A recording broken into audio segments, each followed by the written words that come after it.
Bien, bonjour, bienvenue dans mon atelier. Je suis contente de vous présenter mes œuvres ici aujourd'hui. Et puis, moi, ça fait vraiment plus de 30 ans là, que je suis artiste peintre. Je suis devenue professionnelle, ça fait une vingtaine d'années à peu près.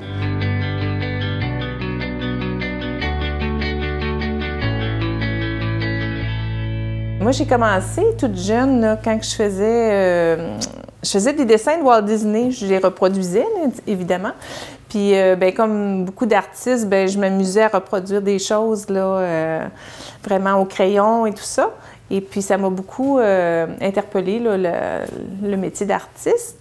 Et à un moment donné, ben, comme formation, je suis allée faire mon cours de design graphique.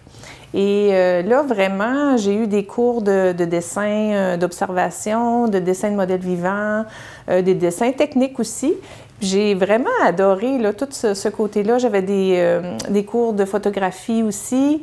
Donc, c'était vraiment très artistique. Je suis encore graphiste, encore maintenant. Mais dans le fond, je suis tout le temps artiste. Je me considère artiste entrepreneur quand même, parce que j'ai toujours de la création à faire là, dans mes mandats.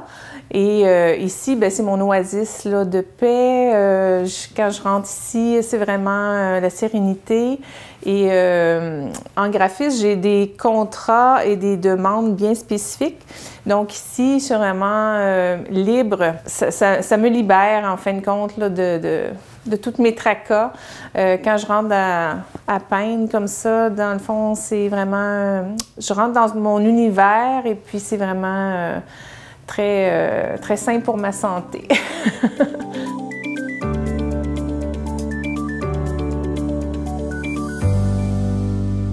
À un moment donné, je travaillais en graphisme pour une autre personne et puis j'ai été mise à pied et là, mon chômage était pour finir. Puis là, je me dis, bon, qu'est-ce que je fais? Alors, j'ai décidé de m'équiper à l'ordinateur et tout ça. Et j'ai eu des contrats d'illustration de livres d'enfants, donc des livres scolaires aussi. Et puis donc, je me suis lancée vraiment dans cette aventure, cette belle aventure. J'ai fait beaucoup de travail pour l'alimentaire, dans le packaging et tout ça. Mais j'ai toujours de la création, que ce soit des pictogrammes, différents types de créations comme ça. Et pourquoi entrepreneur? Bien, parce qu'il faut gagner notre vie là, avec ça. Et puis, souvent, c'est relié, l'artiste n'est pas capable de gérer son argent, tout ça. Bon, fait que moi, dans le fond, je suis capable de trouver des nouveaux clients, d'être proactive dans mon domaine. Et la même chose comme artiste, là, j'ai quand même cette fibre entrepreneuriale en moi. Qui n'est pas donnée à tous les artistes. Donc, c'est un plus pour moi, là, pour ma carrière d'artiste. Pour promouvoir nos œuvres, présentement, c'est pas toujours évident. Bien, c'est sûr qu'on a les médias sociaux, mais dans les médias sociaux, on est bien inondé d'informations. Donc, il faut savoir se démarquer du lot à ce moment-là. Et puis, bien, à l'époque, avant qu'il y avait Facebook et tout ça, bien, c'était vraiment par la poste, faire des promotions à la chambre de commerce, se présenter, tout ça, puis faire des contacts, puis se présenter avec notre petit portfolio d'artistes pour pouvoir vendre nos tableaux, etc. Ça peut être encore comme ça aussi, mais ça marche beaucoup par contact. Donc, plus tu as de contacts, plus que c'est facilitant aussi. Une autre façon de promouvoir mes œuvres, bien, j'ai offert mes tableaux en location. Ça a été avant la pandémie, parce que la pandémie a changé bien les choses. Fait que c'est ça, j'ai trouvé quelques locataires pour mes œuvres. Je louais 3 mois, 6 mois, 1 an. Et puis, je m'occupais souvent de l'installation aussi, selon le client.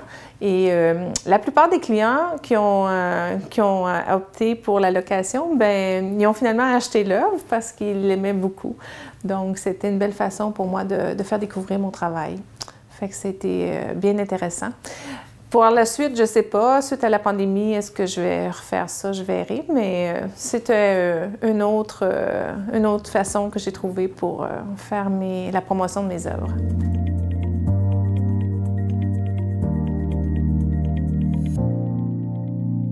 J'ai commencé avec l'huile, mais moi, j'avais pas d'atelier à ce moment-là. Je faisais ça dans une petite pièce dans ma maison et l'huile, c'est très... ça sent beaucoup. Donc, j'ai vite essayé de trouver une autre alternative à l'huile. Je connaissais pas vraiment l'acrylique à ce moment-là, donc j'ai été prendre des petites formations. Et avec l'acrylique, mon doux de Sky's the Limit, là, je trouve, parce qu'on peut y mettre énormément de textures. Puis ça, j'apprécie beaucoup travailler la texture. J'ai expérimenté différents types de textures, très, très épaisses et tout ça. Mais là, j'ai trouvé vraiment mon filon, là. C'est une texture, mais très souple, c'est avec du papier de soie parce que j'utilise beaucoup l'eau. L'huile, j'aurais pas pu faire ce principe-là. Quand j'ai commencé avec l'huile, je trouvais ça vraiment ardu, là, le niveau de séchage et l'intervention était longue parce que ça séchait pas, puis ça donnait pas ce que je voulais exactement. Lorsque j'ai découvert l'acrylique, ça a été vraiment un élément déclencheur là, qui m'a dit, oui, ça c'est mon médium que je veux faire pour peindre là, tout le temps. J'utilise beaucoup la toile parce que la toile, je peux mettre de l'eau dessus facilement et puis je peux quasiment effacer là, ce que je fais. J'ai utilisé le bois. Le bois, c'est une autre histoire. C'est super intéressant. On peut creuser le bois aussi avec des instruments. Puis après, ça donne un peu la texture qu'on va rechercher. L'eau, elle coule pas nécessairement pareil sur du bois que sur une toile, par contre, mais ça donne vraiment des éléments intéressants là, à ce moment-là.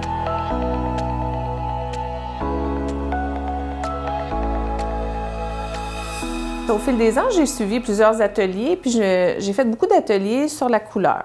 Parce que moi, je voulais vraiment maîtriser la couleur. Fait que j'ai fait des ateliers là-dessus comme ça. Donc ça, c'est un tableau un petit peu plus que quelques années déjà. Donc j'essayais de toujours utiliser des blancs, mais des blancs jaunes, des blancs bleus, des blancs gris. Bon, à faire vraiment une palette de blancs, après ça, toutes les gris. Par la suite, à un moment donné, vers 2014-2015, j'ai dit, bon, là, je vais me donner un défi. Je vais travailler avec des couleurs réduites. Fait que j'ai travaillé vraiment, je me disais, bon, ben, toutes les rouges possibles, rouge avec même un peu fuchsia, et puis rouge, blanc, gris. Noir. Fait que ça, c'était ma palette réduite. Puis j'ai fait une grande série avec ce style-là. Et puis par la suite, 2016, j'ai dit, bon, ben, on va réduire la palette à son minimum, le noir et blanc. Fait que j'aimerais vous présenter celui-ci qui a été un des premiers que j'ai fait avec seulement que le noir.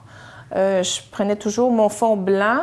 J'ai encore mes coulisses qu'on voyait qui étaient en noir. Et puis, j'ai utilisé toutes les teintes de gris possibles pour aller chercher la lumière de la toile. Et puis, j'ai beaucoup, beaucoup aimé ce travail-là. Donc, j'en ai fait plusieurs. J'en ai fait celui-ci, entre autres, la geisha, avec beaucoup de toutes les gris inimaginables.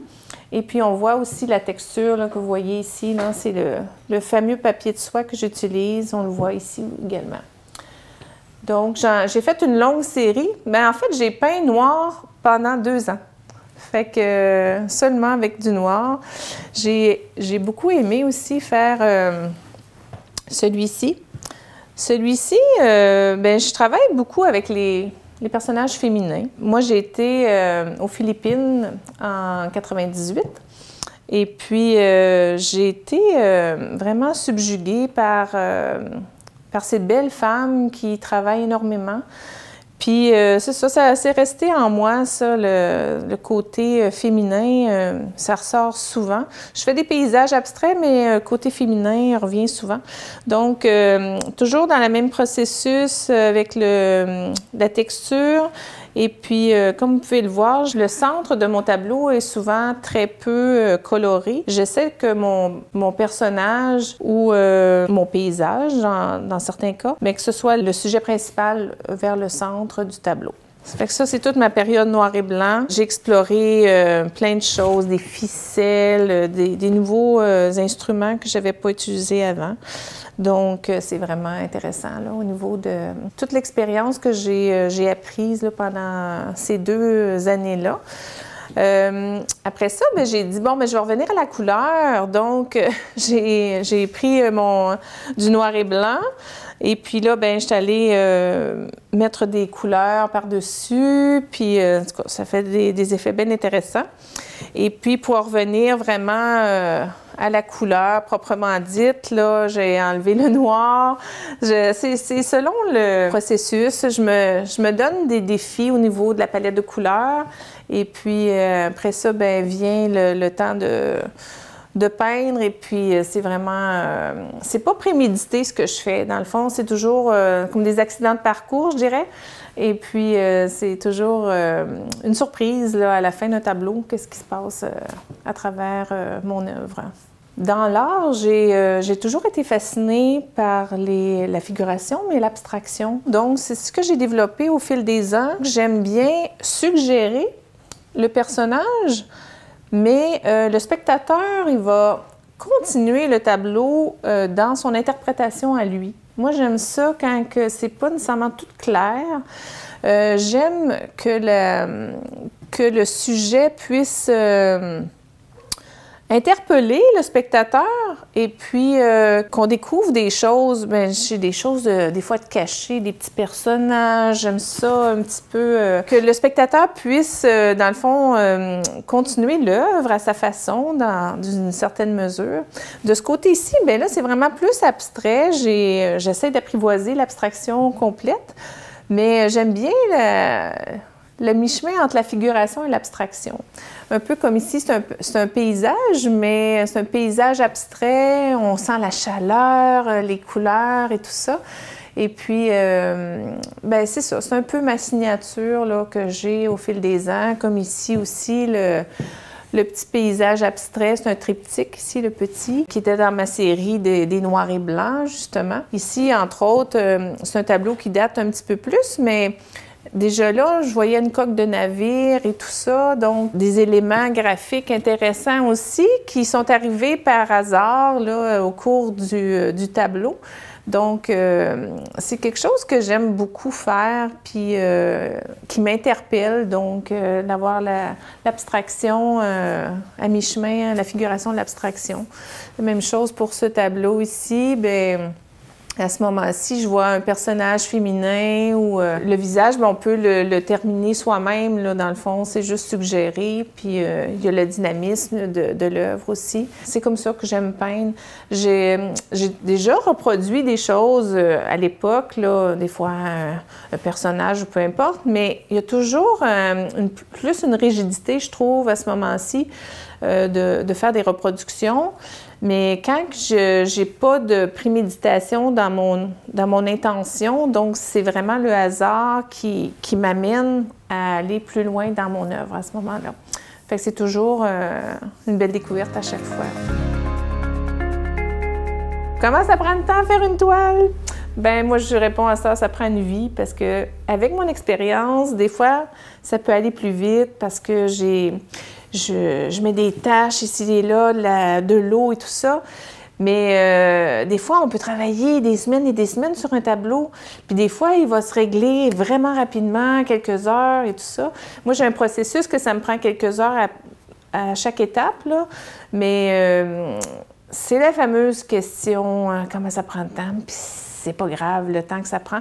Parce que l'œuvre peut être aussi belle si elle a pris 1 mois ou 4 heures. Tu sais, je veux dire, c'est ça. C'est la valeur, elle a la même valeur, là, parce que c'est notre expérience qui fait qu'on peut travailler plus vite, puis de poser le geste au bon endroit et trouver les bonnes couleurs. Donc, à ce moment-ci, ben, c'est ça. Il n'y a pas de temps requis.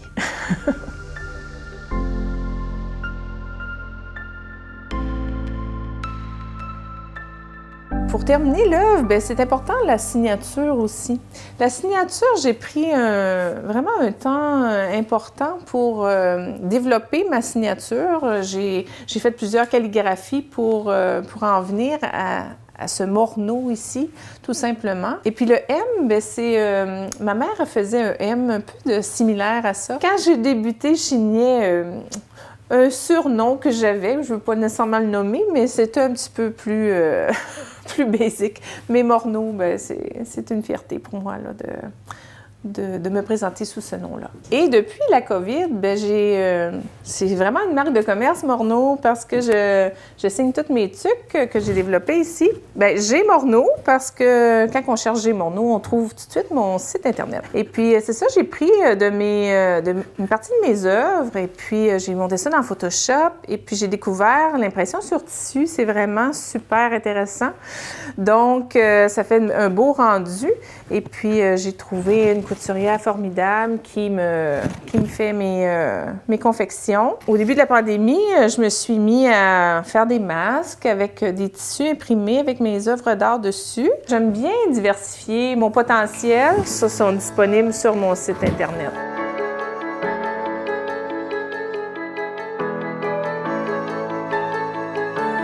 La première toile vendue, c'était, disons, vendue en dehors de la famille, parce que la famille, souvent, nous encourage un peu, tout ça.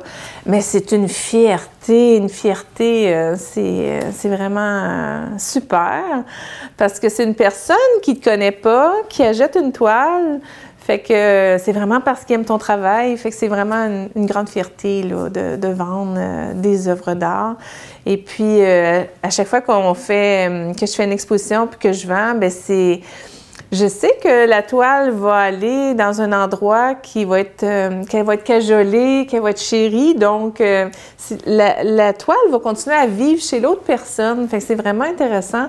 Moi, dès qu'elle est terminée, je dois un peu me détacher de l'œuvre. Il y a certaines toiles, comme celle-ci, que je ne veux pas vendre parce que émotivement, ça a été un tournant dans ma carrière. Mais les autres, je me détache de l'œuvre, puis je sais qu'elle va être bien cajolée, bien appréciée chez la personne qui la jette. Donc, pour moi, c'est vraiment comme de faire revivre une deuxième fois l'œuvre d'art. Donc, vendre une œuvre à une personne étrangère, c'est vraiment fantastique.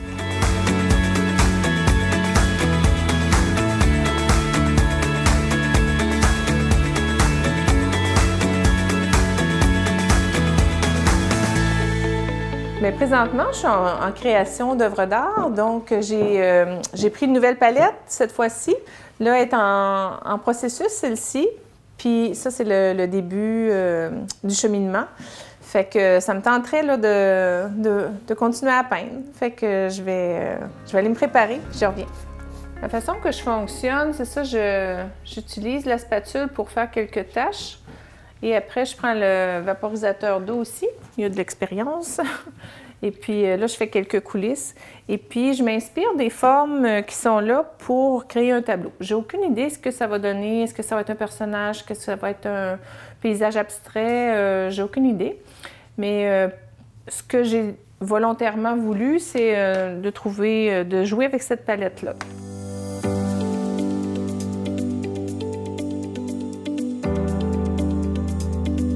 Quand je peins, quand je rentre vraiment dans mon sujet, je deviens très paisible, puis même des fois émotive face à ce que je peux voir sur le tableau qui se définit tranquillement. J'aime prendre mon temps, mettre des couches très fines pour optimiser la joie que j'ai de peindre et tout ça. Et puis, chaque tableau terminé, c'est vraiment un moment de joie. Puis, c'est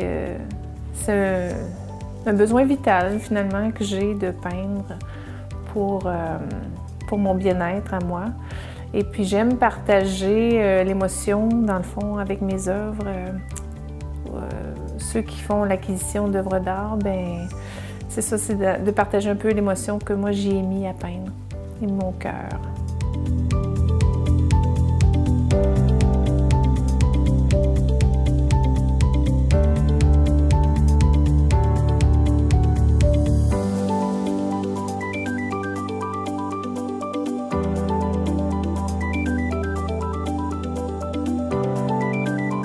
Je voudrais remercier Ombre et Lumière d'être venu dans mon atelier, dans mon oasis de paix.